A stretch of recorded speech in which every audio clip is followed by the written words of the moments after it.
Hi everyone. Thanks very much for tuning in for the Primordial Games Studios second AMA, introducing our second season of Isla Obscura, the Demon Rampaging. So a little bit of introduction about us, just in case you didn't catch our last stream. My name is Vaughan Holloway. I'm the CEO and lead designer of Primordial Games Studios. With us is Alistair, who is our audio designer and backup designer and voxel artist. And Digi, who is our lead artist and has done most of the heavy lifting when it's come to the modeling. So thanks very much for that, Digi. So to go a little bit into Isla Obscura as a whole project, we touched on this a little bit last time, but Isla Obscura is designed to be a large-scale epic fantasy adventure which will scale 12 chapters in total. The premise is that the player has landed on an island with nothing but a map and a couple of weapons. But upon crash landing, they realize that the island is much more than they bargained for. There is myriad problems. There are more than enough tough biomes, deserts, caves, swamps. And the player realizes that it's much more than just having to scale the island, collect whatever treasure they can and try and get out. Along the way, they discover the stranded, if you've seen our previous collection, who are similar shipwreck survivors who have formed a very loose society. Whether or not the player can trust them or not is completely up to them.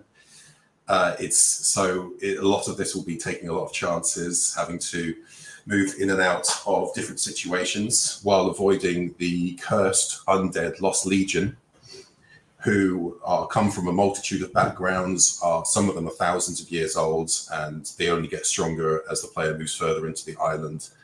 They rise every time a player kills them, so it is a non-stop battle as a player makes their way through all of these extremely difficult levels, mixed with a lot of adventure and hopefully a very fun story as well. We split most of the gameplay between platforming, story, and a lot of hack and slash, getting your way through all of the many different types of Lost Legion and undead. So without trying to give away too much, we'll jump in and we'll talk about the very first collection, Titanic Nightmare. So Marion, if you'd like to play the trailer, just so we can start commenting. Here we go. So unlike the last time, at which we had some allies and enemies, unfortunately the player will face nothing but heartbreak in this level. Even the stranded themselves, you can see here, they have been killed a long time ago and have risen as members of the Lost Legion, so the player will receive no help in this level. So we're trying to provide a lot of really interesting characters. We've got some new elementals as well that are based around the 4 temples. The 4 temples are included in this level, and I'll show them off in a bit. They were our legendary assets from last time round, and we're really excited to be able to use them again. So I'll show off the level that we've got of Demon Rampaging. Share.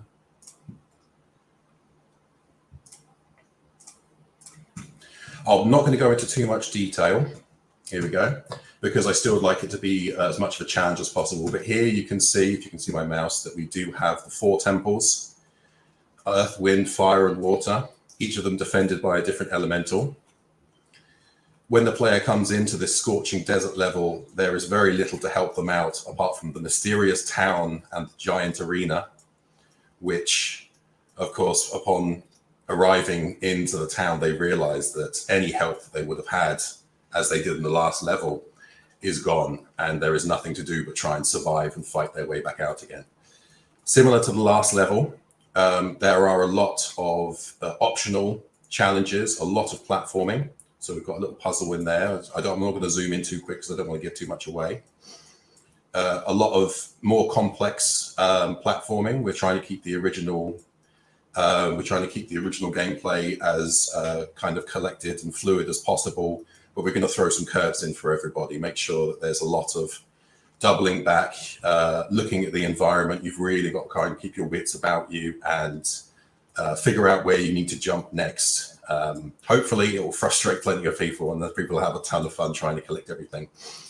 As in last time, once these lands are officially released, they will have the ability to collect one part of each insignia. If I zoom in here, one part of each insignia, and upon collecting all 6, they will have access to the super challenging, which in this case is this colossal tower, which dwarfs the level and casts a shadow across the entire thing, making their way up to here. And if they reach the top, then they win themselves a free NFT.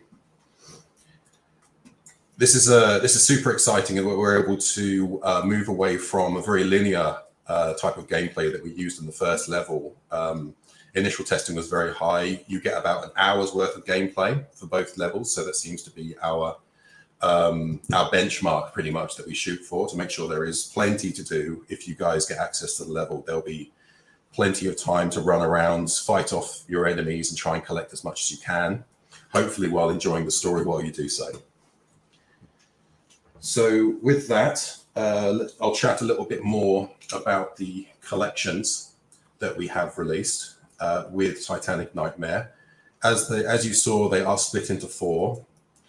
The elementals still have still float above the ground, but a lot of them have a lot of new weapons now. We've managed to use the gems to create some really interesting stats for them as well. So here we've got the wind elementals they're very fast, they're very difficult to outrun, so you want to kill them as soon as you can. But on the other side, we have the cave elementals, which are built of very hardy dirt and earth and rock. And these guys have got a very high defense to them, and you're trapped on this very little island with them. So the best thing to do is just to keep dodging until you can wear them down. It's been a lot of fun trying to create these really interesting gameplay mechanics with all of these different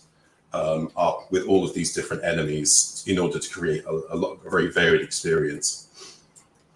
So we're running a little long, but the main thing that I think a lot of people have seen, if I give a quick spoiler by peeking into this cave, is the entrance to the Constellation portal, which is Obekli Daya, which is our giant, massive figurehead NFT for this season. If I stop sharing, Marion, would you like to share some? So Obekli Daya is the big one. The lore of the story is that because the player cannot make their way, they will receive no help in the desert. And as the sand just stretches on for miles in every direction, their only hope to escape is to enter caves, at which point they discover something that the civilization that created the Lost Legion has left behind, these huge monoliths. Obekli Daya is not just extremely powerful, but extremely unstable. It has warped the enemies around it into these almost ghoulish constellation-themed collections of rock and rubble and the very few remains that are behind. All the player can do is jump into the portal, which the civilization used to use to span huge distances, literally letting them reach the stars and harvest their energy to create these monstrous monoliths. And there'll be plenty more in the future, and they all tie into a great subplot that we're really excited to show off in the future. We don't want to give too much away right now.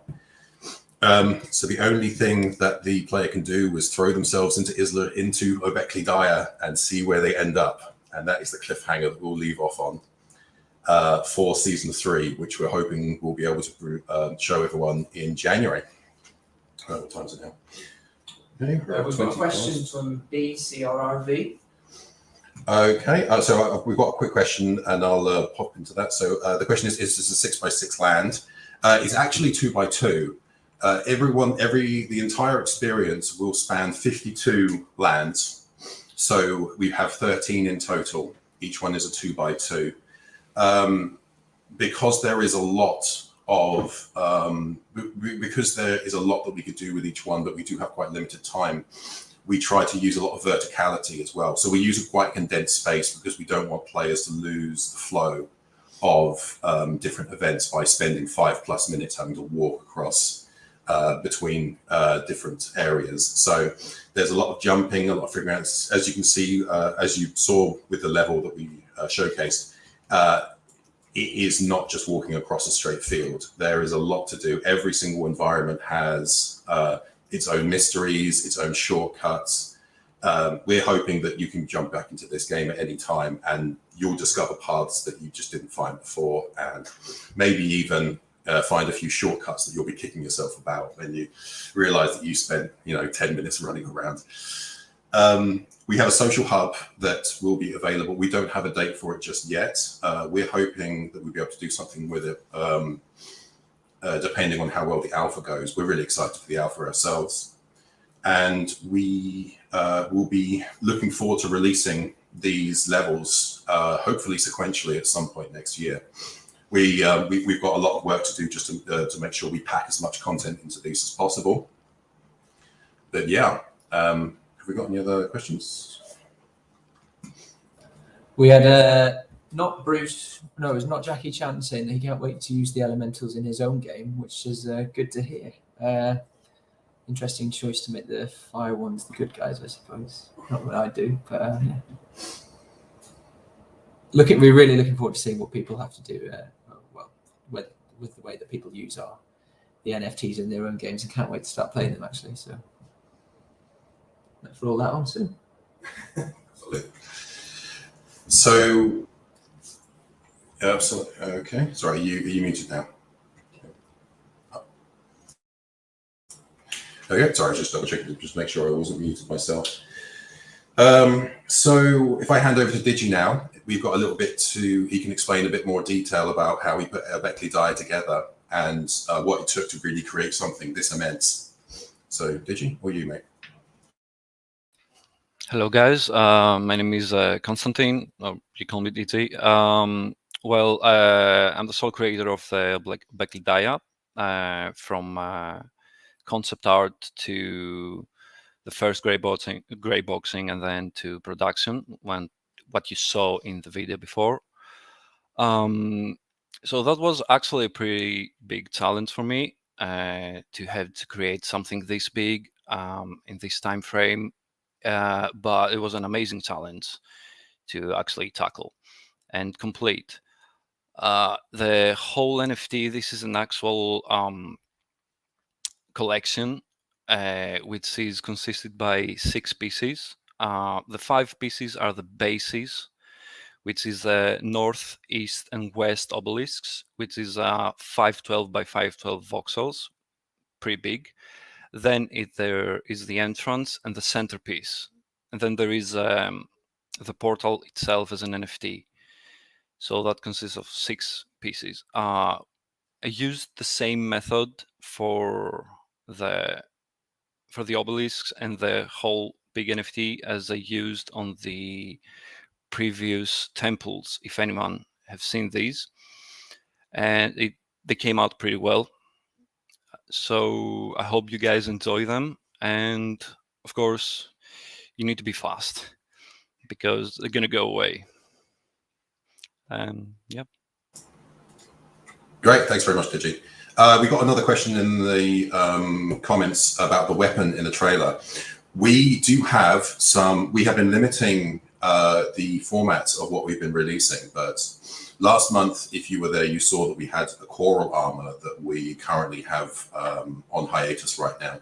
We do have another armor set. That wasn't the armor set that you saw. We do have another armor set, which does look fantastic, and we can't wait to show it to you either. But the avatars that you saw, actually, no, I think it was the coral armor that you used to showcase at Obekli Daya. Yep. So yeah. So that is actually our season 1 nautical themed armor, and we do have a second desert themed armor, which we're looking forward to being able to release in the future. But yeah, going back to that, the stats haven't been decided for when we release the NFT, but that'll be coming soon. So yeah. Brilliant. So we've got a little bit of time. Actually, no, it's 25 past right now. So the NFTs collection officially goes live at past. We'll be staying around for the next 5 minutes before the countdown to answer any additional questions you guys have. In the meantime, we can give you a few hints about what season 3 is going to look like. We are putting something together which is actually going to take place in the swamp.